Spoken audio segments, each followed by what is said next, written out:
Hi guys, I just wanted to pop short, quick video in here in the group. I know we haven't been in here too much. Molly and I have been crazy busy just getting the training up and going in the program, and we're going to be a lot more active in this group. But I wanted to just bring a piece of the training that I did on Tuesday in here and just hit it from a high level, just because it seemed to be really helpful conversation from the emails that I got. So what's interesting is, as a marketer, right, every time I onboard a client, the first thing I do is say, we're going to need content.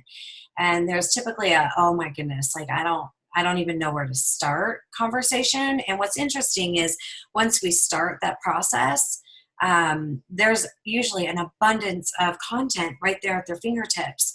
And they either feel like they don't have it, or what they have they're not confident with. So I'm just going to talk to you about some of the like how I approach that with my clients when I need content. Just real quick. So I always take the Gary Vee way, the Gary Vee approach, if you will, from Jab, Jab, Right Hook. And if you haven't read that book, read it. It's a really easy read. But he takes this approach that's jab, jab, jab, right hook. And the jabs are all the value bombs, the content that you put out that pour into and really feed them. And build that know, like, and trust. And then the right hook is the ask. It's the offer. It's the, give me your email address and I'll give you this lead gen tool, or show up for a workshop and you'll get this. So you got to do an 80-20 rule when it comes to all that. So content is king, and we need it. We need to be putting it out there. The one with the most content wins. So, when you're writing your content, you want to make sure that you have a goal of hitting one of these things when you're sitting down to create that content. You either want to entertain, you want to educate, or you want to engage. And I went into all of these, gave a lot more examples in the Tuesday training. But entertaining is always a good thing. Some examples of entertaining would be, viral content that aligns with your audience. Is always entertaining.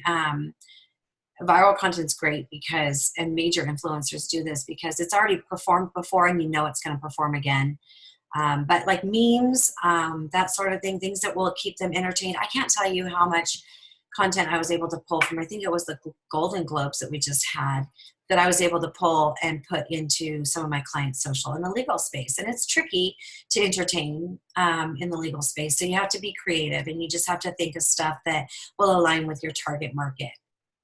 Educate to motivate. Knowledge is power. They want to know the why, a little bit of the how, but they don't want to do it. And so I'm just going to give you an example. One of the most engaging pieces of content that I put out in the month of November that falls into the educate was a client of mine wrote a story about a family and what had happened in the courtroom. And it was really hard, it pulled on heartstrings and educated at the same time. And it was the best engagement that I had, hands down, on anything else that we shared in the entire month of November.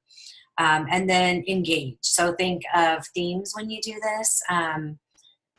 Sharing quotes or pictures that are engaging. So some examples would be, if you're in the estate arena, I always do family first themes on Fridays.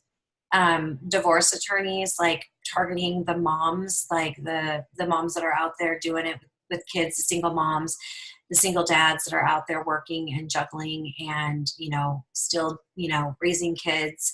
Another one would be if you do business planning, really doing engaging posts around like that entrepreneurial journey and how tricky and tough it can be. So I just wanted to give you a little bit of that. And then here's some additional ideas that I kind of brainstormed over there.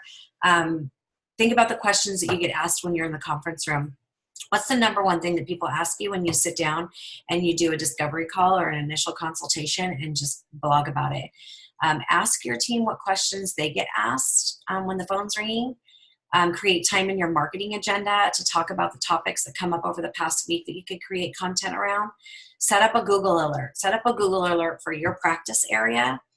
And you can Google how to do that. But it basically, every time a conversation happens, like if you're, in a divorce attorney, set a Google alert for, those topics around there. And then anytime something's published on Google around that topic, you'll get a notification direct in your email and then you can blog about those things. It literally will pile up in your inbox. You might even get a little overwhelmed, and then you can just blog. It's literally a content strategy right there.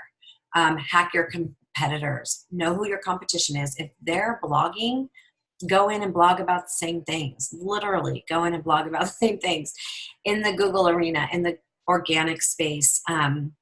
The website with the most pages will win organic rank. And each time you blog, you add an additional page to your website. So the one with the most pages wins. You don't have to do it all yourself. Have your team do it. People love to hear from your team. And repurpose everything that you've got. That's another thing that's interesting. People will say, I don't have anything.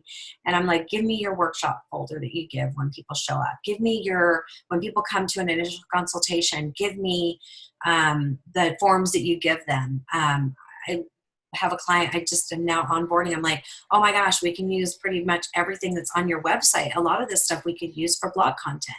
So just look at everything from a place of repurposing it. Even if you have like a flyer for a presentation that you did, take pictures of it, put it out there, repurpose everything. Email me. I'm going to drop the workbook. I'm going to go over it real quick in the group. But it was another thing that I really was excited about sharing. Go here. And I'm going to drop this in. And so in the entertainment goal, what are 8 ways that you can entertain your social media followers? Just kind of brainstorm. Take this to your team meeting. Go over this with your team. What are 8 ways that you think that you could entertain your followers in social media? Brainstorm at least 10 influencers, brands, pages that you follow yourself, and see if they align with what you do. Pay attention to what they're sharing. Follow them, and you'll probably be able to share some of that stuff in your own social. Educate. This is a great question. One of the things that I ask people outside of what is the number one question that you get when people come to see you is, what are 10 things that you wish every single potential client knew about your arena, the area that you practice law in? There's your blogs right there. What are the corresponding emotional, physical, financial, or other pain points that would be avoided if they knew those things? Blog about that. And then engagement. Think of the 3 things recently that you liked on Facebook over the last day or the last week. The things that were funny. Why did you think that were funny? Just pay attention to them and see if you can come up with and create some ideas around that on how you can engage your own prospects and clients. So anyways, I hope that was helpful. I hope you all have a great day. Let me know what you think. Let me know what you need. Happy Friday. Thank you so much.